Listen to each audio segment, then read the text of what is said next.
శరన్నవరాత్రుల్లో భాగంగా ప్రతిరోజు ఒక అలంకారంతో పాటు అమ్మవారికి ఒక్కొక్క రోజు ఒక్కో వంటకంతో నైవేద్యం సమర్పించడం ఆనవాయితీ.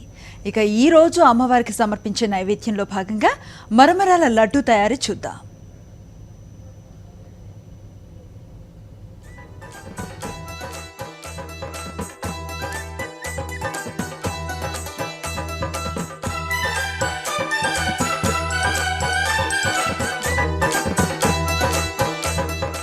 దసరా నవరాత్రుల సందర్భంగా ఈరోజు ఏం నైవేద్యం తయారు చేసి అమ్మవారికి నివేదించబోతున్నారో ఉలోచారు షెఫ్ పండు గారిని అడిగి తెలుసుకుందాం.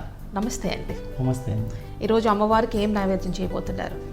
ఈరోజు మనం మరమరాల లడ్డు నైవేద్యంగా చేయబోతున్నామని. ఓకే అండి, ఏమేమి ఇంగ్రీడియంట్స్ కావాలండి?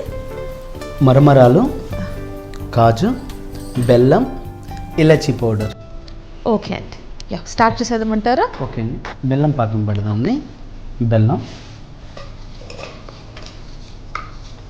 కొంచెం వాటర్, ఇలాచీ పౌడర్. బెల్లం తిగ్గా అవుతున్నట్టుందండి పాకం. అవునండి.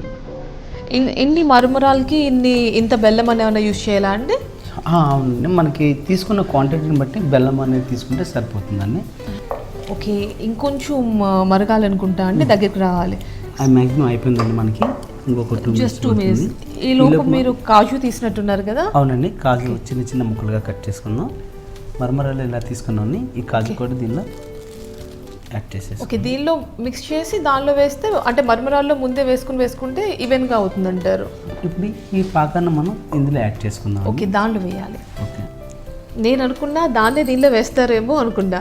మరమరాలు మెత్తగా అయిపోతాయి కదండి, వేడి మనం దానిలో వేసి వేడి చేస్తే కనుక. ఆల్రెడీ ఈ పాత్ర వేడిగా ఉంది కదా, అందుకని. అలా కాకుండా ఉండాలంటే ఇలా పాకాన్ని వీటిలో యాడ్ చేసుకుంటే మనకి క్రిస్పీగా ఉంటాయి.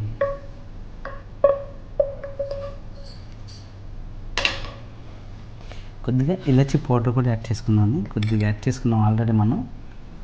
ఆల్రెడీ దానిలో యాడ్ చేశారు కదా, పైన యాడ్ చేస్తే ఇంకొంచెం ఫ్లేవర్ బాగుంటుందా అండి?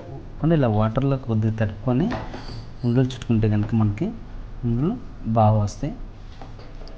ఉండలు చుట్టేసుకుంటున్నాం. అవునండి.